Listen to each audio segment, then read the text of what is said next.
Hey there, Virgo. It's Jen from spirit.psychic. This is a love reading for all of 2020. I don't know, felt like doing it.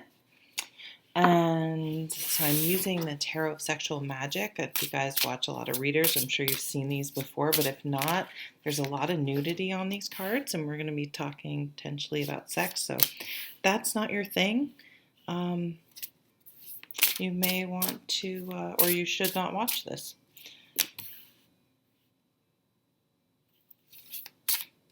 But for those of you nasty Virgos out there, no, I'm just kidding. Stay tuned. Sorry, I've been doing a lot of readings this morning. I'm getting a little squirrely. I guess I'm kind of always that way. So Virgo. I love my Virgos. You have a very deep sexual side to you guys that I think, I don't know, I'm not an astrologer, so maybe that's known, but just in the Virgos I know, almost like a Scorpio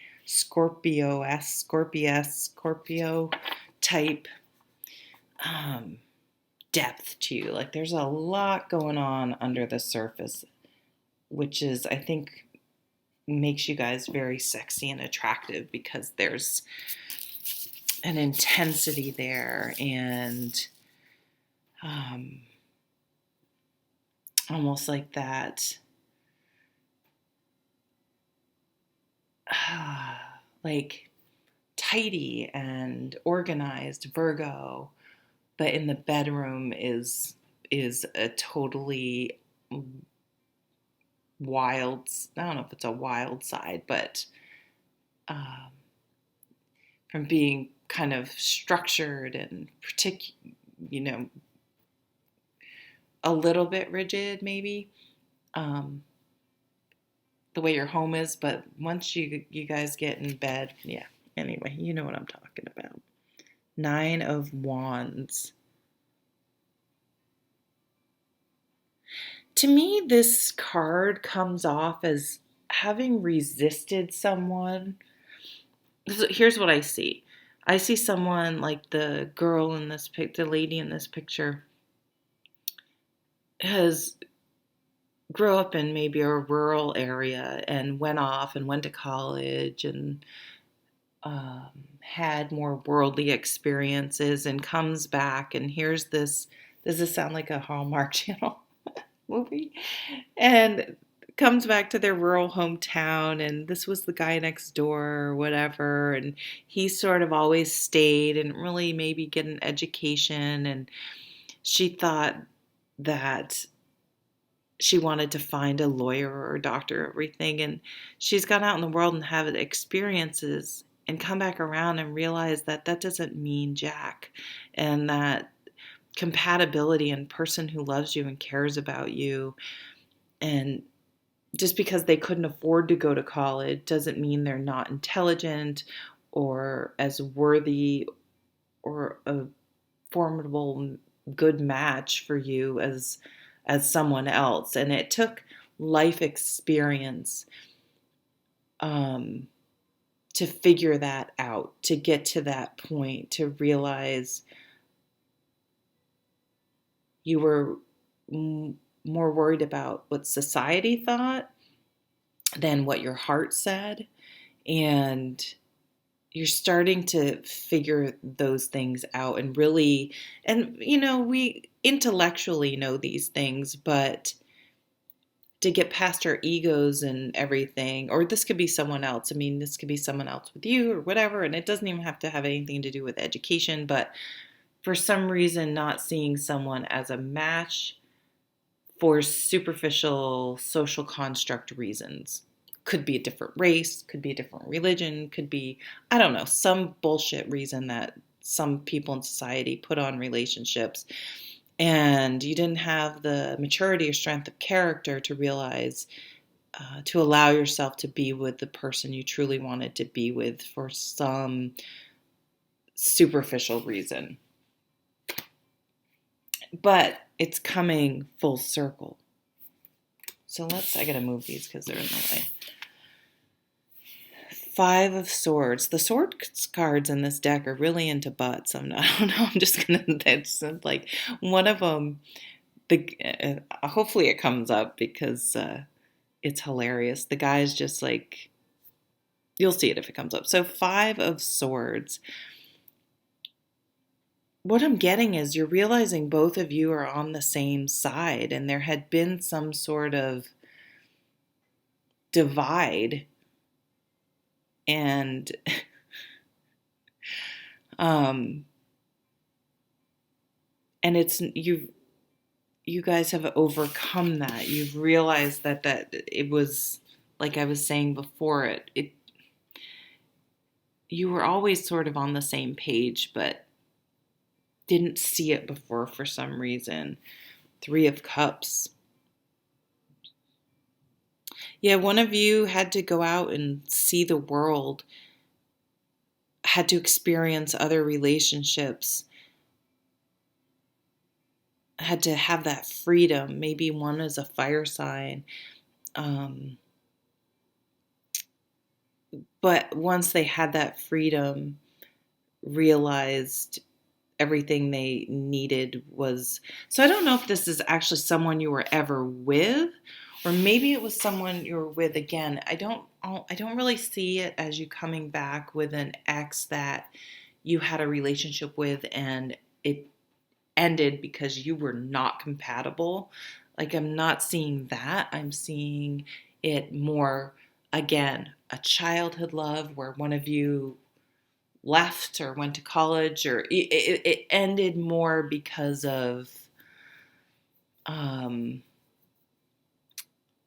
logistics or immaturity, as opposed to someone you had a real full-fledged relationship with and really did not work out. You guys were just not compatible.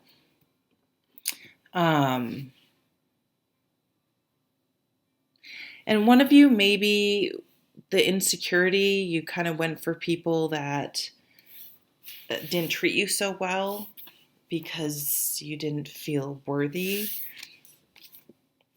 The Tower. Okay, now we're getting somewhere. And the three, holy crap, the Tower and the Three of Swords. So one of you may have gone off and gotten married, and your spouse cheated on you and that relationship came to an end.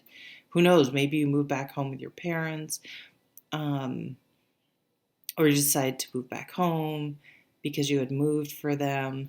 But there was some sort of shakeup in one of your lives, the person that you're coming together with this year. But I feel like, yeah, it's been a long time to find your way back to each other. You've lived a life, even if it hasn't been that long. You feel like you've both lived some lives in between, and you're coming back with all this perspective and knowledge and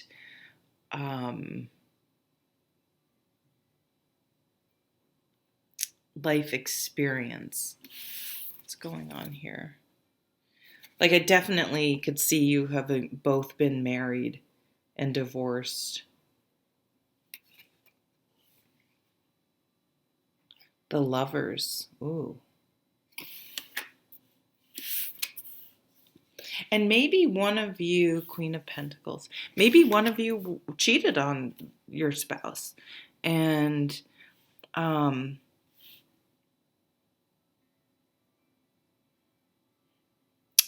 caused a lot of soul searching and was really a wake-up call to realize what a jerk you were, or they were, not you, or that you just picked wrong. Again, that highlight of picking a partner because they look good on paper versus true compatibility, and that it just set the whole relationship up to fail from the beginning because you felt like you were doing the right thing and it looked right, but it wasn't in your heart. So you weren't really committed to it.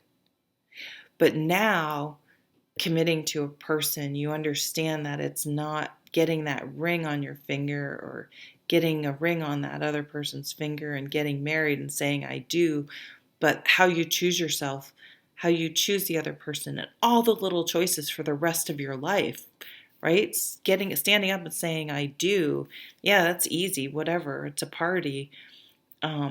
It's after the wedding, after the commitment, after the big thing, how you choose the other person through all the little choices you make every day. And that's where it breaks down or thrives. And so whoever you're coming together with, I mean, it could be in your current relationship that something blows up. Maybe someone has an affair, but you're able then to find your way back because at that point, everything's out in the open and you're just completely honest with each other and you're able to find your way back. But I'm also seeing as someone new you're coming together with, you've both had experiences and have learned so much, and now you're coming into this relationship with this knowledge and experience. And here's the Queen of Pentacles. You feel yourself. You're able to be, and don't get hung up on your authentic self in a relationship. State your needs. Communicate. Know what your partner's needs are, and make that a priority. And not assume anything, not take anything for granted. But make sure at the most basic level that you're a true match right from the get-go for real reasons, not because it looks good on paper. You may find another earth sign. I see a very healthy relationship for you coming in, or transformation of your relationship into something, to a deeper connection.